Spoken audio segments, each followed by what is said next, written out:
Vamos a continuar con esta serie que hemos titulado Somos la familia de Dios en Cristo, por Cristo y para Cristo.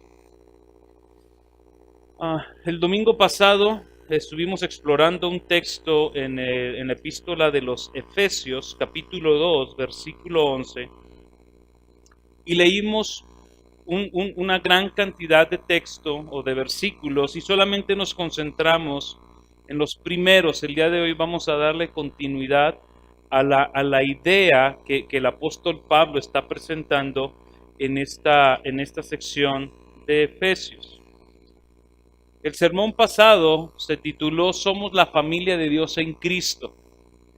El día de hoy el sermón se llama igual, Somos la familia de Dios en Cristo, pero esta es la parte 2. ¿Qué vamos a hacer? Vamos a volver a leer todo el texto para entender y tener un panorama completo, tanto de lo que vimos el domingo pasado, y cómo es que eso que vimos encaja o se hila con lo que el día de hoy vamos a ver, para poder entender cuál era el pensar del apóstol Pablo, por qué escribió esto y hacia dónde nos quiere llevar. Voy a leer una vez más desde el versículo 11 hasta el versículo 22 de la epístola a los Efesios. Comenzamos. Recordad pues que en otro tiempo vosotros los gentiles en la carne, llamados incircuncisión por la tal llamada circuncisión hecha por manos en la carne, recordad que en ese tiempo estabais separados de Cristo, excluidos de la ciudadanía de Israel, extraños a los pactos de la promesa, sin tener esperanza y sin Dios en el mundo. Pero ahora, en Cristo, vosotros quienes, estos que estaban separados de Cristo, excluidos de la ciudadanía de Israel, extraños, sin esperanza y sin Dios, dice ustedes, que en otro tiempo estaban lejos, habéis sido acercados por la sangre de Cristo. Porque Él mismo es nuestra paz, quien de ambos pueblos hizo uno, derribando la pared intermedia de separación, aboliendo en su carne la enemistad, la ley de los mandamientos expresados en ordenanzas, para crear en sí mismo de los dos un nuevo hombre, estableciendo así la paz, y para reconciliar con Dios a los dos en un cuerpo por medio de la cruz, habiendo dado muerte en ella a la enemistad. Y vino y anunció paz a vosotros que estabais lejos, y paz a los que estaban cerca. Porque por medio de él, los unos y los otros, tenemos entrada al Padre en un mismo espíritu.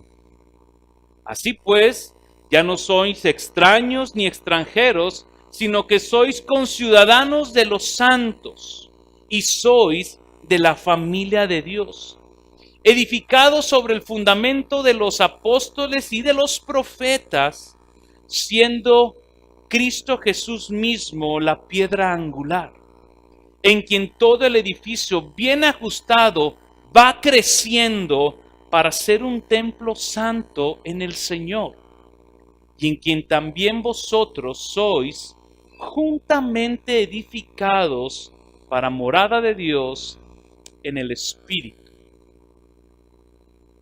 El domingo pasado, la idea principal que quisimos presentar, o la idea que el apóstol Pablo nos estaba presentando, era que solamente es por la sangre de Cristo Jesús vertida en la cruz del Calvario que los hombres, tanto judíos como gentiles, aquellos que se creían ser el pueblo de Dios y aquellos que no eran el pueblo de Dios, solamente por Jesús es que el hombre entonces puede ser acercado a Dios y puede ser reconciliado con el Padre, porque Cristo ganó esa reconciliación, y de esa manera entonces Dios en Cristo Jesús está haciendo de los dos pueblos una nueva humanidad. El día de hoy queremos agregar algo más a este argumento, algo más a esta idea que Pablo está presentando. Y lo que hoy queremos ver es cómo esto que Cristo ha logrado, esta reconciliación y este acercamiento con Dios, el hacer una nueva humanidad, tiene un propósito. Y el propósito es que estos hombres puedan tener comunión con el Padre. Estos hombres puedan tener comunión con el Espíritu Santo. Estos hombres puedan tener comunión los unos con los otros de tal manera que como piedras vivas que somos en Cristo, seamos edificados para que crezcamos juntos como familia de Dios, como templo de Dios y como morada de Dios en el Espíritu. ¿Cómo comenzamos? Pablo, el domingo pasado, nos presentó tres cosas. ¿Quién éramos en Cristo? ¿Quién éramos sin Cristo? Y nos presentó dos posturas y nos dijo que aquellos hombres que estábamos sin Cristo estábamos en una condición primeramente de depravación espiritual total. Capítulo 2, versículo 11 nos dice que estábamos muertos en nuestros delitos y pecados. Estábamos totalmente sumergidos en un hoyo tan profundo que nadie se atrevería a sacarnos excepto Dios. Eso éramos. Gente sumergida en una depravación total y Pablo comienza a decir, ¿sabes cómo es este tipo de personas? Es gente que vive conforme a la potestad del Espíritu que ahora opera en los hijos de desobediencia. Son personas que le dan rienda suelta a las pasiones y a los deseos tanto de su mente como de su carne y viven satisfaciendo los deseos. Y por naturaleza son considerados hijos de ira. Personas que son objeto de la ira de Dios sobre ellos. Pero Dios, que es rico en misericordia, con el gran amor con que nos amó, un amor incondicional, un amor eterno, un amor dadivoso y un amor incomprensible, nos salvó. Pero dice, pero también recuerden algo, no solamente estaban depravados espiritualmente, sino que también no eran objeto de la redención divina que Dios había planeado desde que tomó al pueblo de Israel. Dios había tomado una nación, no era la más grande, pero Dios le tuvo amor y se complació en ellos y les dio planes, les dio su ley, les dio propósitos, les prometió una redención, les prometió una tierra prometida, les prometió el ser su proveedor, su cuidador. Y Pablo nos dice que nosotros los gentiles, los que no éramos judíos, teníamos que recordar algo. También estábamos alejados de todo eso. Sin Dios, sin esperanza. Y comentábamos el domingo pasado que una persona que vive sin esperanza limita su vida a ser una simple célula viviente, que no tiene propósito, no tiene nada a que aferrarse. Así vivíamos muchos de nosotros.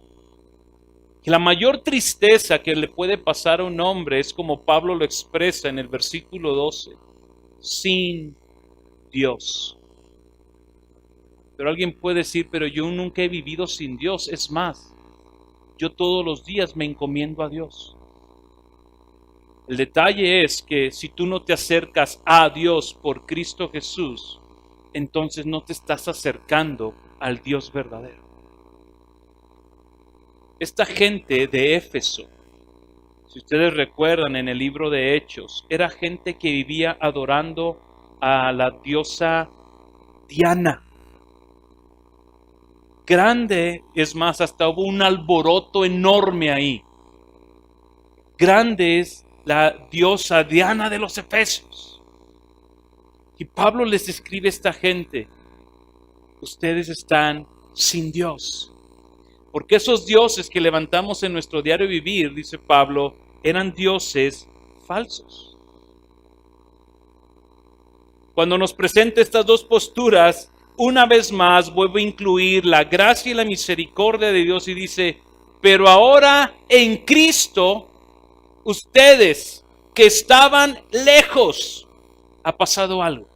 Ustedes que estaban sin esperanza, ustedes que no tenían al Dios verdadero, ustedes que eran objetos de la ira de Dios, ustedes que si el día de hoy mueren, van directo al infierno, ha pasado algo.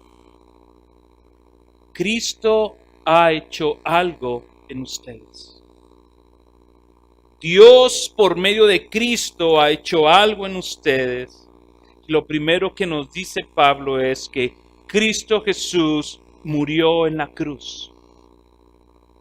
Murió en la cruz, derramó su sangre para que entonces estos hombres, ajenos a Dios, ajenos a sus pactos, pudiéramos ser acercados a Él.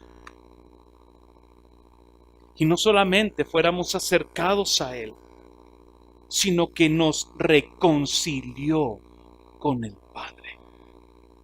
La enemistad que había entre Dios y nosotros, de dos maneras. Nosotros, por nuestra condición de pecado, no nos podíamos acercar a Dios. Y Dios, por su condición de santo, no se acercaba al pecador. Cristo Jesús, en la cruz, en su sacrificio, por medio de su sangre, dice Pablo, vino y quitó esa separación y nos acerca con el Padre y nos reconcilia con el Padre.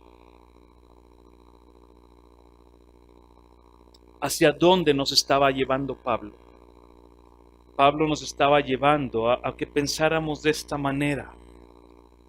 Ahora tanto judíos como gentiles, esta gente judía que no quería a los gentiles, que les llamaban perros, que no los consideraban, ahora son una nueva humanidad.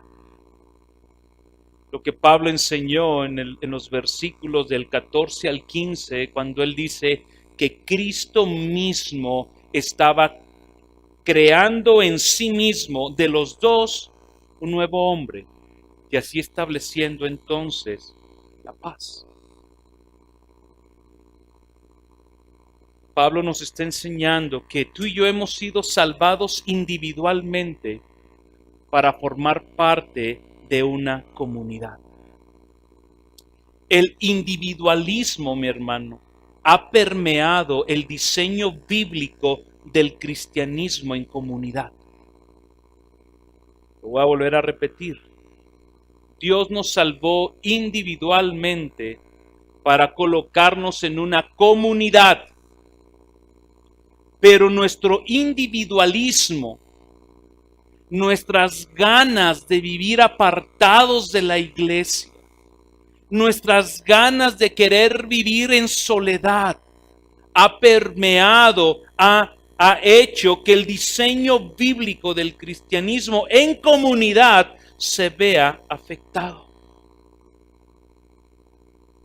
Es imposible proclamar en nuestras vidas a Jesús como el Señor y no amar lo que Dios más ama, que es su iglesia.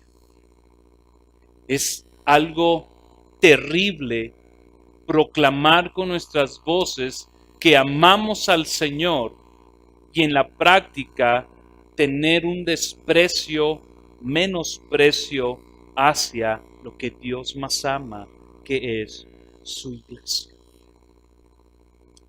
Porque en medio de la comunidad que Dios está haciendo, Dios ha agregado gente de toda lengua, de toda tribu y de toda nación, y nos ha acercado y nos ha hecho un solo pueblo para Él. Esa es la idea que Pablo presentó en los primeros versículos. ¿Qué nos quiere entonces ahora comunicar? Versículo 17 comienza esto con, Pablo continúa con esta idea, ya que vimos lo que Dios hizo en Cristo, hacia dónde Dios nos está llevando en Cristo a formar esta unidad. Pablo comienza o continúa su argumento con esto.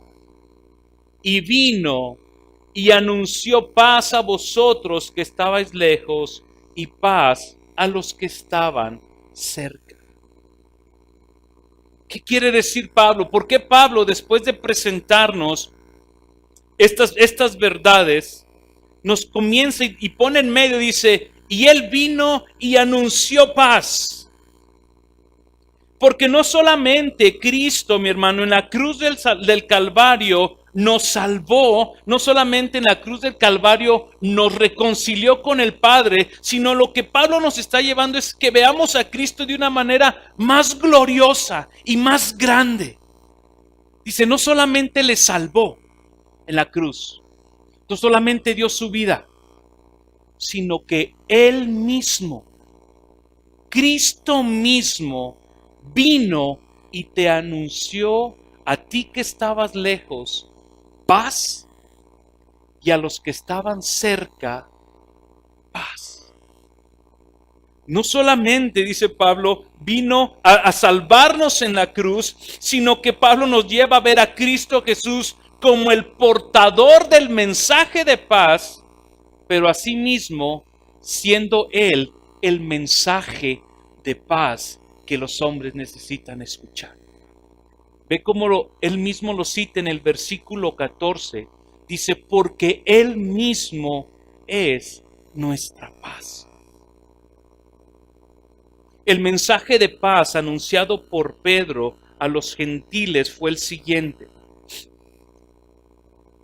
Ustedes recordarán, Pedro estaba en la casa en Jope, en la casa de Simón el curtidor, cuando Dios le habló a Pedro y le dijo, Pedro, le dio una visión, ¿se acuerdan?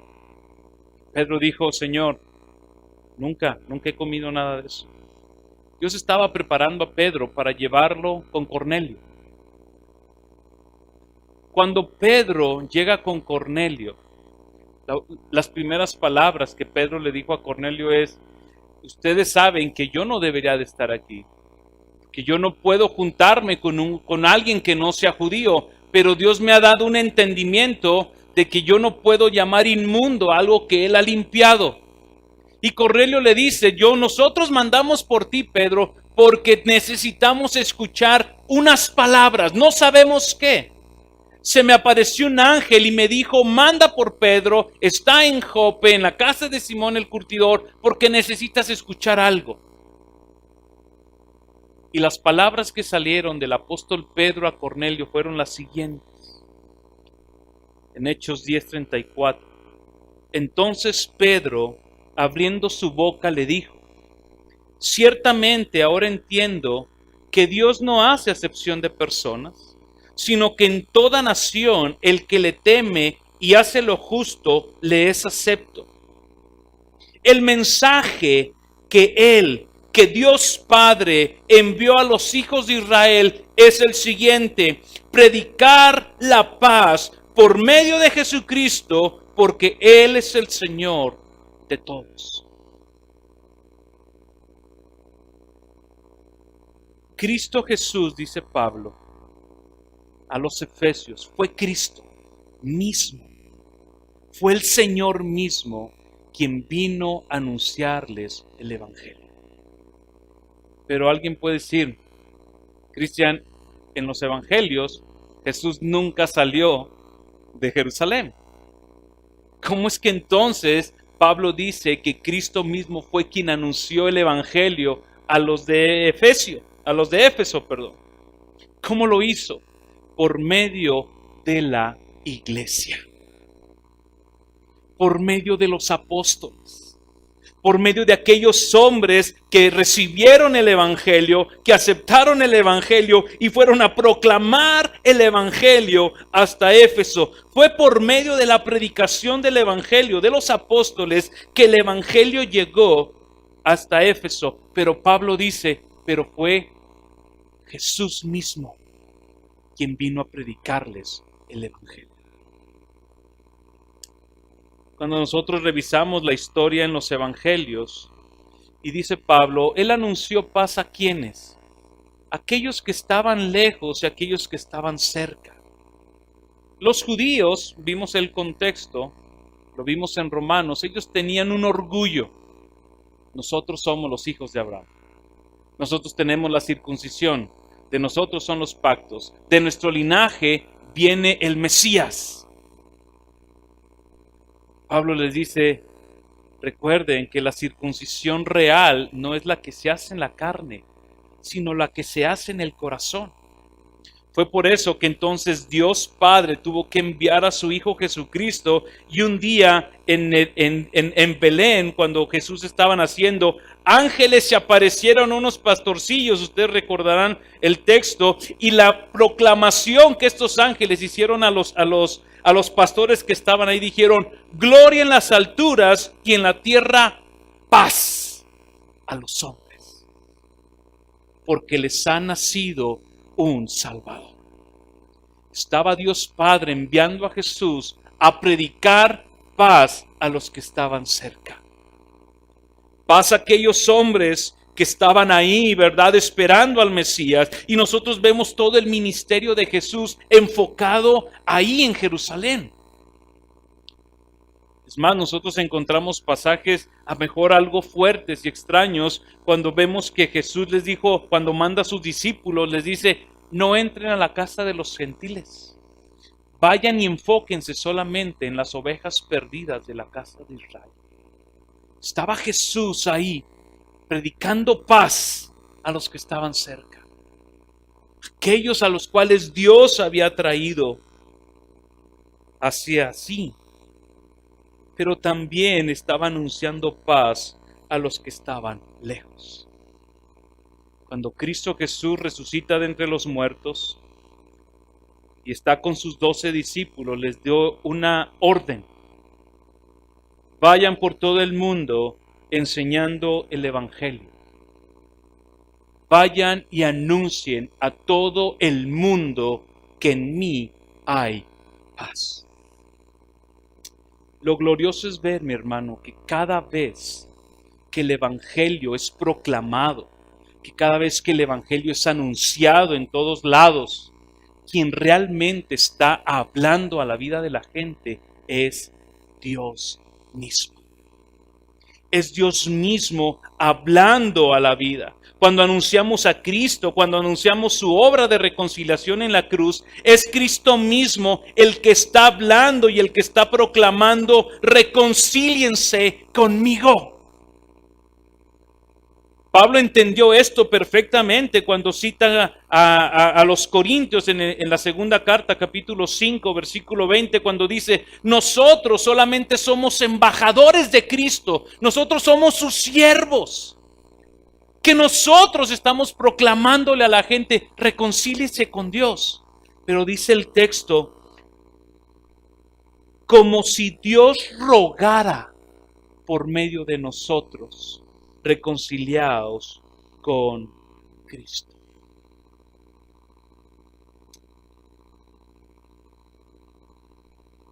Nos dice Pablo, tú has sido reconciliado con Dios porque Cristo mismo vino y te anunció paz a ti. Aquella persona, mi hermano, que te habló del Evangelio fue un instrumento de Dios. Fue Dios mismo poniéndote a ti cara a cara y diciéndote, reconcíliate conmigo, porque tu pecado hace que yo me aleje de ti. Cuando nosotros entendemos que Cristo mismo vino a predicarnos el Evangelio, nosotros debemos entender ahora algo profundo, mi hermano, que tú y yo tenemos una responsabilidad de proclamar paz a aquellos que están en enemistad con Dios. Romanos capítulo 10, versículo 14, ve la manera de pensar del apóstol Pablo. Entendiendo Pablo la belleza del Evangelio de la reconciliación, la belleza del Evangelio de la paz que Cristo ha proclamado, Pablo expresa este sentir de él, pensando en los demás que no han escuchado de Cristo, pero viendo también a la iglesia con el Evangelio en las manos. Imagínatelo así. Imagínate a Pablo pensando o teniendo en su mente a todos los cristianos que han recibido el Evangelio, abrazándolo aquí en las manos, viendo cómo el mundo se pierde. Y Pablo les escribe así, o nos escribe a nosotros: ¿cómo pues invocarán? ¿Quiénes? Los que están en enemistad con Dios, los que están perdidos. ¿Cómo invocarán a aquel en quien no han creído? ¿Cómo quieren que la gente clame a Dios? ¿Cómo quieres que crean en aquel de quien ni siquiera han escuchado?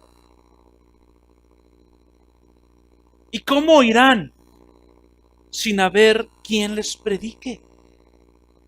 Imagínate. Y todos los cristianos de este tiempo con el Evangelio aquí en las manos. Pablo diciendo, ¿cómo quieres que la gente crea? Cristo ya vino. Cristo te anunció a ti paz.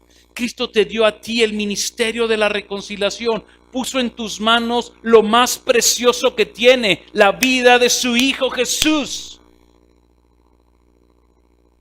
Tú no estás haciendo nada. ¿Cómo predicarán si no son enviados? Tal como está escrito, cuán hermosos son los pies de los que anuncian el Evangelio del bien. Cuán precioso fue Cristo, mi hermano, al venir a los de Éfeso a predicarles paz. Pero cuán precioso ha sido Cristo al enviarnos a alguien que nos predicara a nosotros: reconcíliate con Dios. Reconcíliate con Dios. Verso 16 sigue diciendo, sin embargo, no todos hicieron caso al Evangelio, porque Isaías dice, Señor, ¿quién ha creído a nuestro anuncio? Así que, por lo tanto, como consecuencia de anunciar el Evangelio, dice Pablo, la fe viene por el oír. ¿Pero por el oír qué? La palabra de Cristo. Cuando la palabra de Dios es predicada y anunciada fielmente desde el púlpito, mi hermano, lo que tú estás escuchando no es a mí, es a Dios mismo. Cada vez que tú vienes y te sientas aquí, puedes hacer varias cosas. Puedes papalotear. O sea, tu mente puede divagar por todos lados. Puedes venir con una actitud de juicio. Ya había escuchado ese pasaje. Puedes venir desconectado, ensimismado en ti. Tú eres lo importante. Puedes llegar tarde, todos los domingos que quieras. A quien le estás haciendo el feo es a Dios mismo. No es a mí, no es a la iglesia, no es a los músicos, es a Dios. Porque cada vez que tú y yo escuchamos que aquí se nos dice, y vino y anunció paz, y a vosotros que estabais lejos, lo que estamos escuchando es a Dios hablándonos en voz alta, a ti y a mí. Cuando entonces proclamamos el Evangelio desde el púlpito, es a Dios a quien estamos escuchando. Cuando nosotros no atendemos a la voz de Dios, cuando se proclama su palabra desde el púlpito, no estás rechazando al predicador, no estás rechazando a aquel que está dando la enseñanza, estás rechazando a Dios mismo.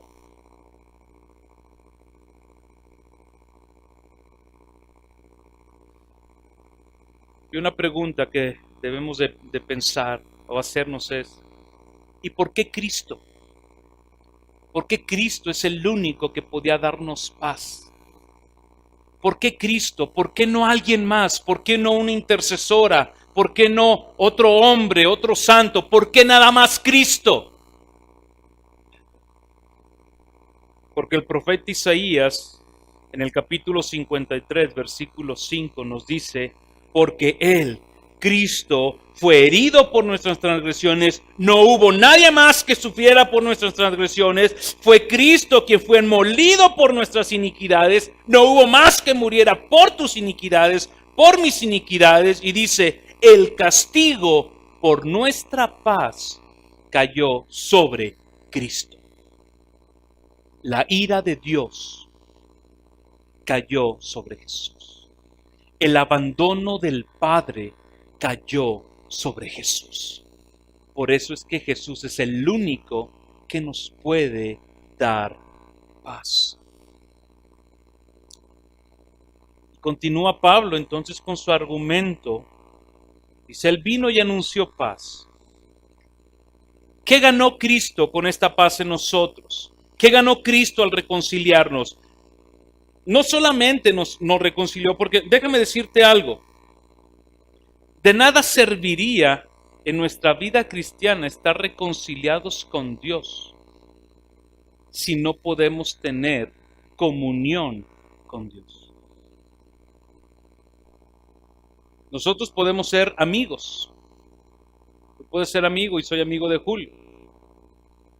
Pero de nada me serviría ser su amigo si nunca puedo tener una comunión con Él, una intimidad, si nunca vamos a llegar a conocernos. ¿De qué me va a servir esa amistad, de estar ahí siempre con Julio, ¿verdad? Pegadito, hombro a hombro, sin yo poder beneficiarme de Julio y Julio beneficiarse de mí.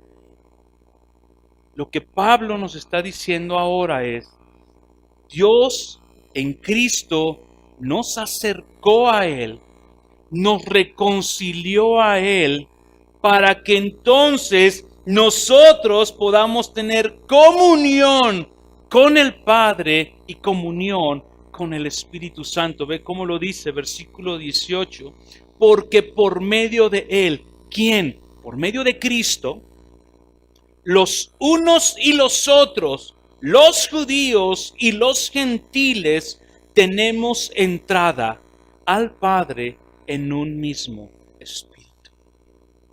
¿Qué quiere decir? Pablo, cuando utiliza esta palabra que tenemos la entrada, esta palabra entrada lo que significa es llevar a una persona delante de la presencia de otra persona. Denota la idea de aquella labor que hacían los oficiales que estaban en una corte del rey, que eran los responsables de anunciarle al rey, rey, acaba de llegar Julio. Dile a Julio que pase. Julio no podía llegar a la puerta del rey y, buenas tardes, y pasarse. Había una persona encargada de presentar a Julio, de introducir a una persona delante del rey. Ni nadie podía entrar por mérito propio ante la persona de un rey. Y Pablo nos está diciendo algo.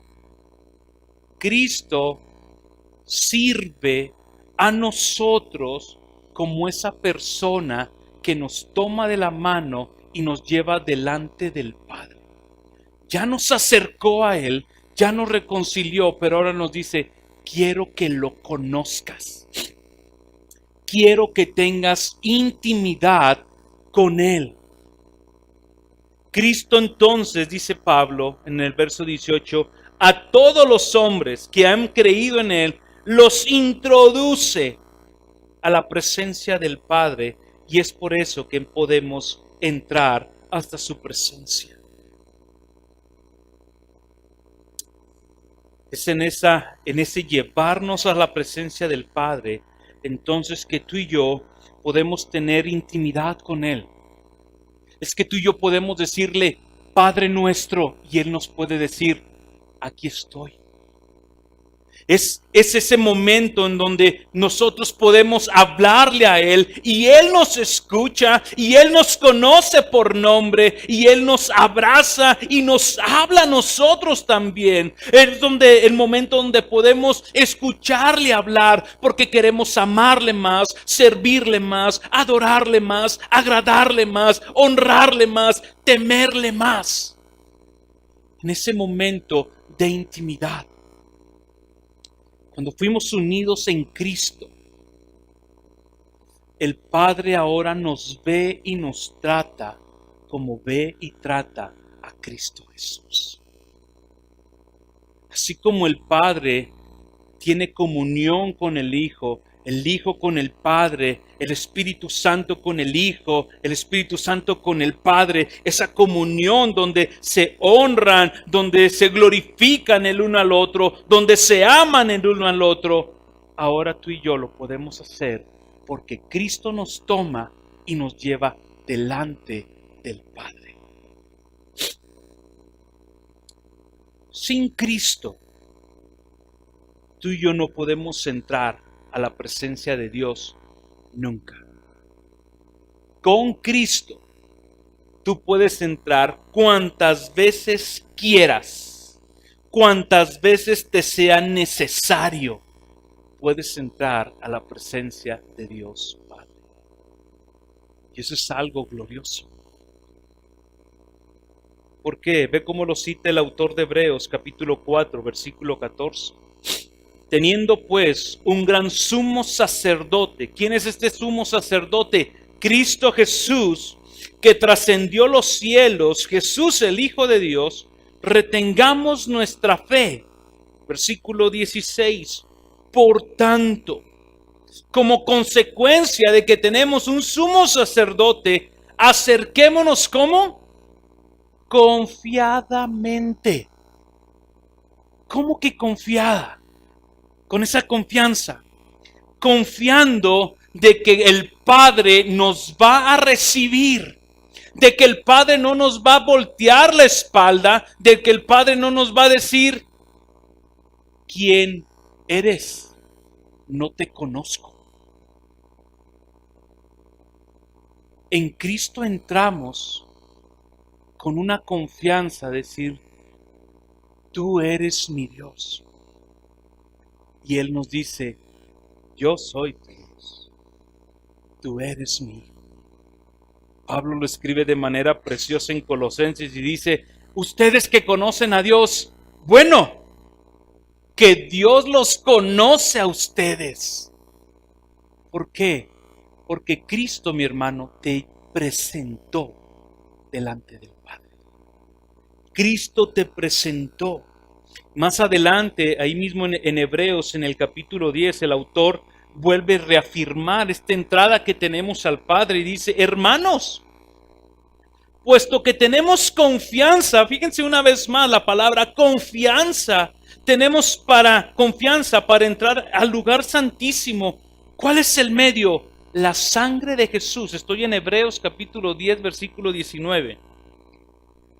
Puesto que tenemos confianza para entrar al lugar santísimo por la sangre de Jesús, por un camino nuevo y vivo que Él inauguró para nosotros por medio de velo, es decir, su carne, y puesto que tenemos un gran sacerdote sobre la casa de Dios, esta casa de Dios es la iglesia de Dios, acerquémonos, ¿qué?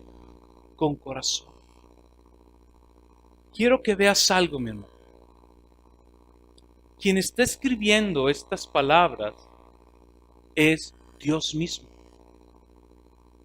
Dios te está diciendo a ti y a mí, si tú has creído en Cristo, acércate. Acércate a mí. Acércate. Tienes entrada. Antes no podías. Antes estabas excluido de mi presencia, pero ahora en Cristo puedes venir delante de mí. Ante el trono de la gracia para que recibas misericordia y gracia para la ayuda oportuna. Nos podemos acercar con mayor intimidad. Por eso es que Pablo, en el capítulo 1, versículo 17, en medio de su oración, él dice: Señor, que ellos te conozcan más. Permite, Señor, que la iluminación de tu Espíritu Santo, a través de iluminar sus ojos y su corazón, ellos puedan conocerte más, Señor. Solamente por Jesús, mi hermano, es que podemos entrar. Jesús mismo dijo: yo soy la puerta, yo soy el camino, la verdad y la vida, yo soy la puerta, ¿verdad? Aquel que no entra por mí no es salvo, no puede entrar a la presencia del Padre. Solamente aquellos que entran por Jesús pueden tener acceso ante el Padre. ¡Qué gloriosa verdad! Y no solamente eso nos dice el texto de Efesios, sino que también nos dice Pablo que podemos tener comunión con el Espíritu Santo. En la mañana tuvimos un tiempo de oración donde clamábamos eso: Espíritu Santo, concédenos volver a esa relación contigo, porque parece ser como que hemos caído en un cristianismo demasiado pragmático o totalmente intelectual. Nos hemos olvidado de que tenemos comunión con el Espíritu, que tenemos comunión con el Padre. Porque cuando hemos creído en Cristo, cuando hemos sido acercados al Padre, reconciliados con el Padre, ve lo que dice Pablo en Romanos capítulo 8, versículo 15.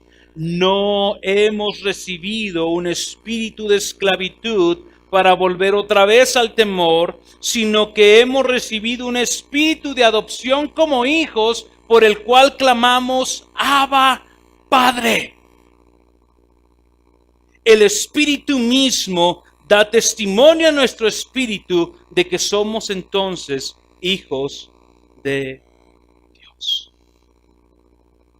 Hermano, ¿cómo está tu comunión con el Espíritu? ¿Cómo está tu comunión con el Padre? ¿Acaso esto que Cristo ha hecho en la cruz por nosotros no es suficiente motivo para que tú y yo vivamos en la presencia de Dios, buscando su rostro, buscando el ministerio de la palabra, adorándolo y buscándolo en oración, para poder disfrutar las bendiciones que tenemos en Él?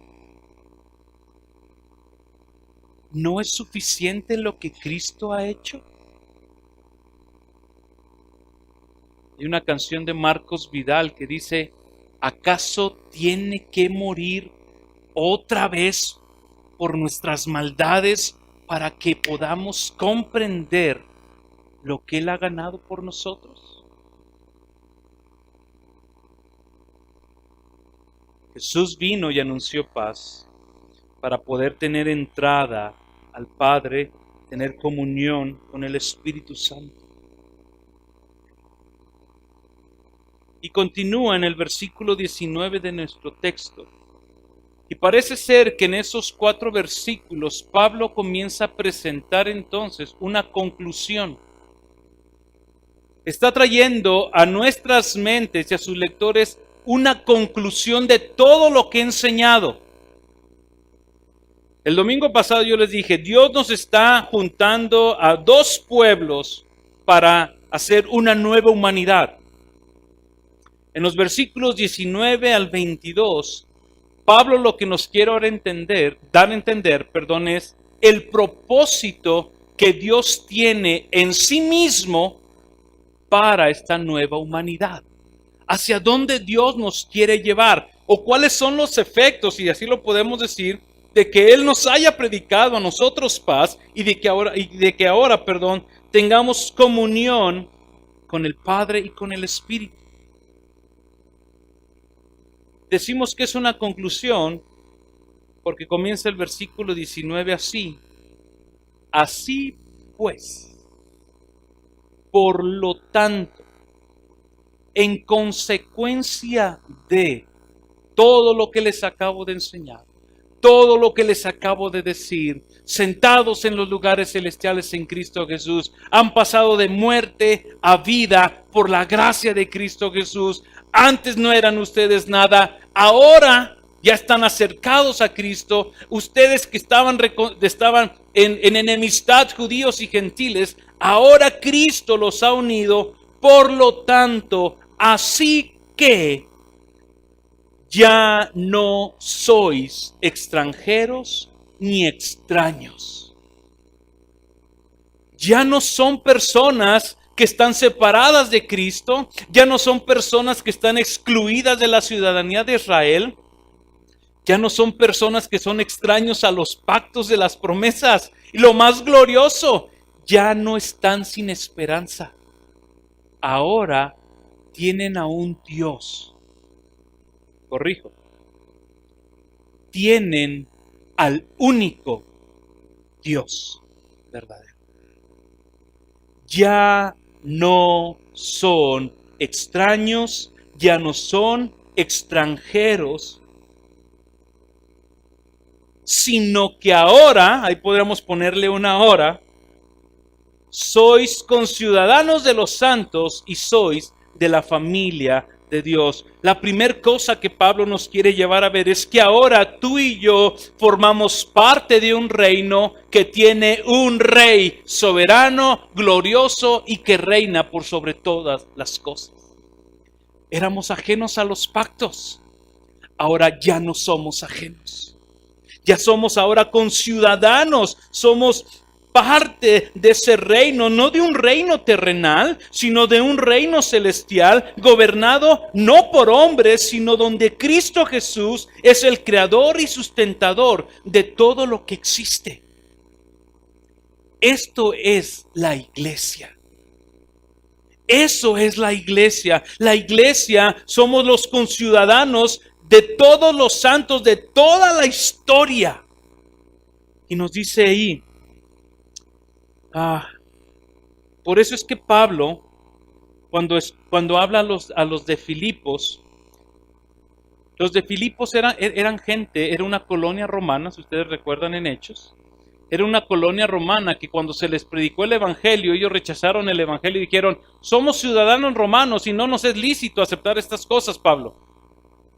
A esos hombres Pablo les escribe en la carta a Filipenses, en el capítulo 3, versículo 20, dice, señores, nuestra ciudadanía no es de esta tierra. Nosotros tenemos una ciudadanía que es celestial. Tú no puedes vivir pensando que eres de este mundo, lo que nos está diciendo Pablo. Nosotros tenemos una ciudadanía, somos parte de un reino celestial. Eso quiere decir que tienes un rey, que ya no te gobiernas, que ya no puedes hacer lo que se te viene en gana, que no puedes vivir tu vida como te plazca. Tienes un rey, un gobierno al cual someter tu vida. Hay leyes en ese gobierno que marcan tu manera de pensar, tu manera de actuar, tu manera de vivir. Agrega otra cosa, no solamente ya somos conciudadanos, dice, ahora somos de la familia de Dios. ¿Sabes qué significa eso? Que ya no estamos huérfanos. Ya no andamos en el mundo sin Dios y sin esperanza. Ahora tenemos un Padre que nos ama. Ahora tienes un Padre que vela por ti, un Padre que te cuida, un Padre que te sustenta, un Padre que cuando te tiene que disciplinar, te va a disciplinar, cuando te tiene que amonestar, te va a amonestar, pero lo hace porque te ama. El ser parte de la familia de Dios no solamente quiere decir que tenemos un Padre, sino que ahora tienes muchos hermanos. Muchos hermanos.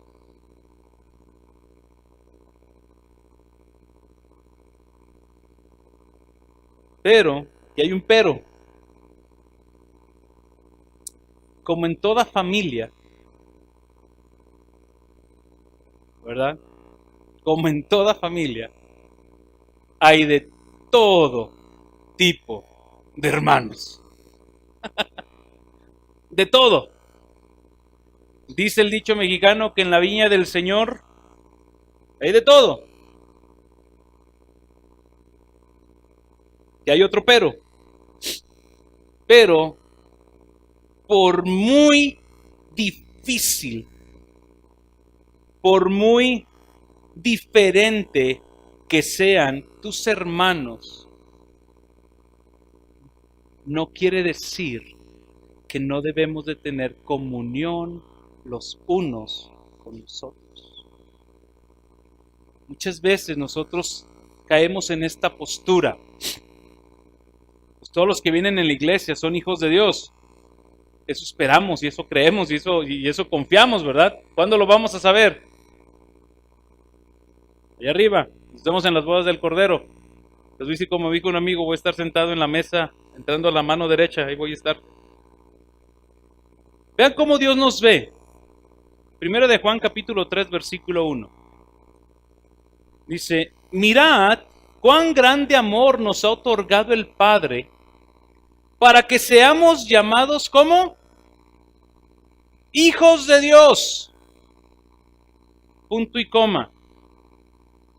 Y eso somos. ¿Qué somos? Hijos de Dios. Y si somos hijos de Dios, ¿qué somos? Hermanos. Y si somos hermanos, ¿qué somos? Somos la familia de Dios. Y en medio de esa familia hay dificultades. En medio de esa familia hay roces. En medio de esa familia está el hermano maduro, está el hermano inmaduro, está el nuevito. Hay de todo. ¿Qué implica entonces que seamos parte de la familia de Dios? Implica un cuidado mutuo entre nosotros, mis hermanos. Un cuidado mutuo entre nosotros. Dentro de la familia de Dios no debe por qué haber sectarismos en los cuales unos somos de una parte y otros somos de otra parte, en donde yo no me junto con unos y yo no me junto con los otros, porque ¿qué tiene que ver la luz con las tinieblas? Así pensamos. ¿Qué tiene que ver el agua con el aceite? Eso no debe de existir en la familia de Dios. En la familia de Dios los problemas se resuelven. En la primera carta a los Corintios hay un capítulo, y no recuerdo, los más estudiados que yo, ha de ser el capítulo 8 o 9 por ahí, donde Pablo regaña a la iglesia porque les dice, no es posible que entre ustedes como hermanos se anden peleando en los juzgados, como si no hubiera dentro de la iglesia alguien que pueda traerles sabiduría, un consejo y una amonestación.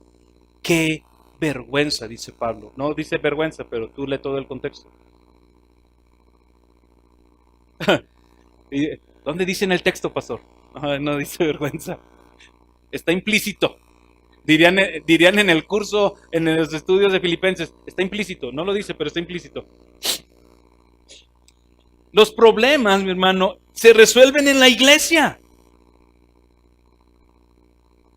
No enseña a Jesús y dice, si tú cuando vienes a la adoración te acuerdas que tienes algo contra tu hermano, ve, deja tu ofrenda y reconcíliate con tu hermano, rápido, rápido, rápido, rápido.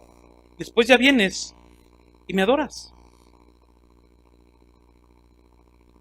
¿Cómo ves? ¿Cómo estás viendo a tus hermanos? ¿Cómo estás tratando a tus hermanos? Por muy diferentes que seamos todos, mis hermanos, no dejamos de ser familia. Lo que nos hace hermanos a ti y a mí es que hemos nacido de una simiente incorruptible.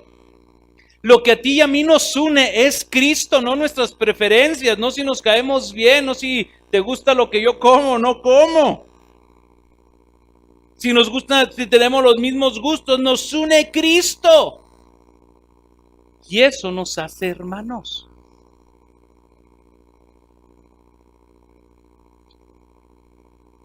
El autor de Hebreos escribe que Cristo, fíjate, no se avergüenza de llamarnos sus hermanos. Cristo no se avergüenza de ti y de mí delante del Padre de llamarnos hermanos. Eso lo puedes ver en Hebreos capítulo 2, versículo 11. Él no se avergüenza de llamarnos hermanos. Aún dice, y aún en medio de mis hermanos, en medio de la congregación, yo cantaré himnos con ellos. ¿Qué quiere decir esto? Que cuando tú y yo estamos aquí cantando, ¿sabes quién canta con nosotros? Cristo. Cristo está cantando con nosotros al Padre. Okay. ¿Qué más dice el texto? Dice el texto que somos ahora de la familia de Dios. Regreso a Efesios capítulo 2, ahora el versículo 20. Dice que esta familia de Dios está edificada sobre el fundamento de los apóstoles y los profetas, donde Cristo Jesús mismo es la piedra más importante. Tú y yo estamos fundamentados en un fundamento sólido, hermano, que es Cristo Jesús. Los apóstoles y los profetas fueron los instrumentos que Dios utilizó. ¿Por qué? Porque fueron ellos los que Dios utilizó para que tú y yo tuviéramos ahora esto. La Escritura, su palabra infalible, veraz, total, plena y completa. Este es nuestro fundamento. Dice Pablo, el fundamento completo es Cristo Jesús. Tú tienes que tener cuidado. Hace tiempo dimos una enseñanza que vieras realmente cuál es el fundamento de tu casa. Si realmente estás sobre Cristo o estás edificando, estás cimentado sobre la arena. Pablo nos dice, la familia de Dios está edificada sobre el fundamento de los apóstoles, la palabra de Dios, donde Cristo Jesús mismo es la piedra angular. ¿Qué era la piedra angular? La piedra más importante de toda la construcción. Era una piedra donde todo el soporte, toda la orientación y toda la construcción caía sobre ellos. Y Pablo nos dice, esa piedra angular en sus vidas, de manera individual y de manera congregacional, es Cristo Jesús. ¿Qué más dice el texto? ¿Cuál es el propósito? Ve cómo lo dice en el versículo 21. Somos edificados sobre el fundamento de los apóstoles, siendo Cristo Jesús la piedra angular, en quien todo el edificio bien ajustado, ¿qué hace? Crece. Va creciendo para ser un templo santo en el Señor. Dios, mi hermano, usa la iglesia para el crecimiento de la iglesia. Fíjate bien, Dios utiliza la iglesia para el crecimiento de la iglesia. Satanás utiliza la iglesia para la destrucción de la iglesia. ¿Sí me captaron ese punto? O edificamos la iglesia o destruimos la iglesia. Y Pablo nos dice que tú y yo, si estamos en Cristo, fundamentados en Cristo, el propósito es que bien ajustados, esta palabra de bien ajustados significa que ¿cómo se llama? La persona que hace eso, un albañil o un escultor, lo que hace es agarrar unas piedras y empezarles a dar forma de tal manera que va uniendo una tras otra. Si esas piedras estuvieran vivas, en cada martillazo estuviera escuchando gritos, y lo que está haciendo el arquitecto o el albañil o quien lo está haciendo es agarrar una piedra, juntarla y ver, híjole, ahí hay un bordecito. ¡Ah! Todo, ¡ah! Ya quedó, la que sigue. ¿Para qué? Dice el texto, porque estamos siendo edificados como un templo. Un templo que es santo. Un templo que es santo. Un templo que está apartado para Dios, un templo que está consagrado a Dios, un templo que se separa de lo inmundo, un templo que tiene un estándar de vida que está por encima de lo que enseña el mundo, de tal manera que Dios sea glorificado en ese edificio. Y para eso, Dios te tiene a ti y a mí. Yo te ayudo y tú me ayudas. No se trata de que yo te ayude y tú no hagas nada. O un maestro te dé una clase. Se trata de edificarnos los unos a los otros. ¿Hacia dónde más apunta Pablo? Con esto terminamos, versículo 22. No solamente, dice Pablo, estamos creciendo como familia de Dios, fíjate. No solamente estamos siendo edificados como un templo para Dios, sino que ahora utiliza otra metáfora para hablar de la iglesia y dice, ahora ustedes están siendo edificados como morada de Dios en el Espíritu. Como morada de Dios, un templo para Dios.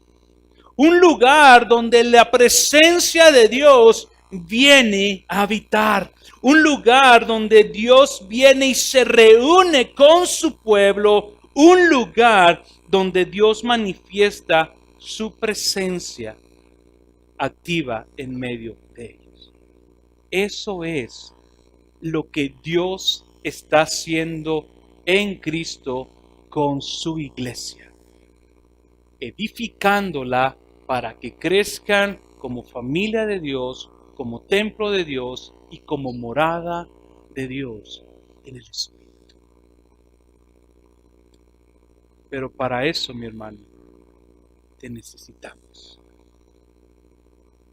Dios te ha agregado a esta familia. Y con esto termino esta aplicación. Hay muchas aplicaciones que podemos sacar de este texto, pero solamente me quiero enfocar a una sola, que es la línea que estamos llevando en esta serie. La iglesia es importante. Tus hermanos son importantes. Fuimos salvados por gracia para formar parte de la iglesia. Y no hay privilegio más grande que un hombre o una mujer de este lado de la gloria pueda disfrutar que ser parte de la familia de Dios. Y cuando hablo de la familia de Dios, no solamente me refiero a esta expresión local, sino a toda la familia de Dios de manera universal. Pero Dios nos ha dado una pequeña familia. El cristiano entonces que ha entendido la obra de Cristo Jesús en la cruz, nunca crecerá ni madurará fuera de la iglesia. Nunca. No se puede. Si a ti te encanta creer y pensar que viendo videos en YouTube vas a crecer como cristiano, déjame decirte que no es cierto. No vas a crecer. Puedes ser un enanito cabezón. Eso sí puede ser. Pero un cristiano, no. Porque no se puede crecer ni madurar fuera de la iglesia. Es la iglesia, mi hermano, el lugar en donde Dios ha manifestado su gloria. Es la iglesia el lugar que Dios estableció para mandar su bendición. Es la iglesia el único organismo vivo por medio del cual Dios da a conocer su infinita sabiduría y misericordia. No podemos entonces, mi hermano, jactarnos de amar a Dios y no amar a su iglesia.